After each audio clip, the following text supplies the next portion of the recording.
यहाँ पर आपको कुछ बताने के लिए नहीं आया हूँ, सीखने के लिए आया हूँ, क्योंकि जितना हम शेयर करते हैं एक दूसरे से एक्सपीरियंस उतना ही हमें गेनिंग होती है। तो इस भाव से सभी बैठे कि हमें शेयर करना है, अपने अपनी बात बतानी है और अपना जो भी एक्सपीरियंस है उसको हम सभी शेयर करते हैं। हम सभी को मालूम है कि योग अब वेल डिफाइंड साइंस से आज पता लग गया है, पहले इसको ऐसा मानते नहीं थे। और योग जो है ट्रीटमेंट के लिए भी बहुत अच्छी थेरेपी है। साइंटिफिक एविडेंस से और एलोपैथी के भी अपने टेस्ट करके उन्होंने इसको प्रूव कर लिया है कि ये वेल डिफाइंड थेरेपी है, ट्रीटमेंट के लिए भी यूज हो सकती है।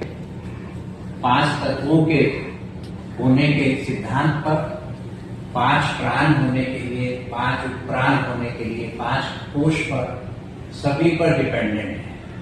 तो उन सबको मिलाकर एक बहुत हॉस्पिटल है दिल्ली में, सेंट्रल गवर्नमेंट का जीबी पंत हॉस्पिटल, उसमें हार्ट के और न्यूरो सर्जरी होती है।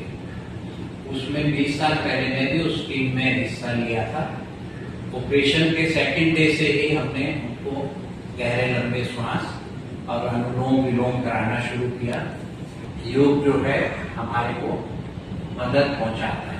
आइए, क्योंकि हम सब आप सब डॉक्टर्स हैं, तो आम पेशेंट के लिए तो ये ठीक है कि ये हमें योग करने से, आयुर्वेद आचार्य हैं और आयुर्वेद में योग एक बहुत बड़ा सब्जेक्ट रहा होगा आपका, कि उसके 8 अंग हैं: आसन, यम नियम, आसना, ध्यान और समाधि। तो जो थेरेपी में हमने यूज किए हैं, सभी ने यूज किए हैं, उसको एक तो शुद्धि को यूज किया है यम नियम में से निकालकर, कि किसी तरह शरीर की शुद्धि की जाए।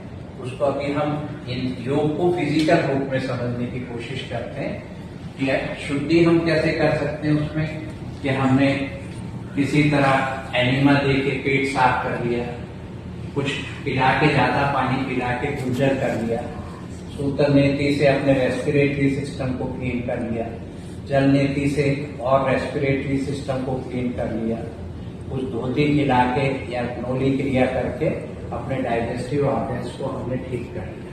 ये जब क्लीन हो जाते हैं, आयुर्वेद भी आपका मानता है कि जो जातीय गर्भ अगर रह जाते हैं तो उसी से बीमारियां आती हैं।